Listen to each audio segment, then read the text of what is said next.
আরজিকরে doctor খুন এবং ধর্ষণের ঘটনায় তৃণমূল কংগ্রেস বিধানসভা ভবনে অপরাজিতা বিল নিয়ে এসেছিল। সেই বিলটি বিধানসভায় পাস হওয়ার পরেও রাষ্ট্রপতি বা রাজ্যপালের কাছে আটকে আছে। এ বিষয়ে তৃণমূল কংগ্রেসের অবস্থান কী এবং তৃণমূল কংগ্রেস কী অবস্থান নিচ্ছে আগামী ২৯ এবং ৩০শে নভেম্বর? দেখুন আপনারা টিএমসির যুবনেত্রী প্রিয়দর্শিনী ঘোষ অর্থাৎ অতীন ঘোষের কন্যা কি বলছেন দেখে নিন। The tragic loss of our Tilotoma to the heinous act of rape and murder highlights a crucial issue: the need for systematic change to combat such horrific crimes of sexual violence. On September 3rd, a significant step was taken by our Chief Minister Mamata Banerjee when she introduced the Oporajita Women and Child's Bill in the West Bengal State Assembly.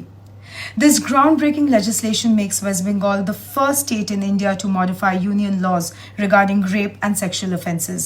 It emphasizes stricter punishments, faster investigations, and timely trials. But for this bill to become a reality, we need the governor's expedited assent.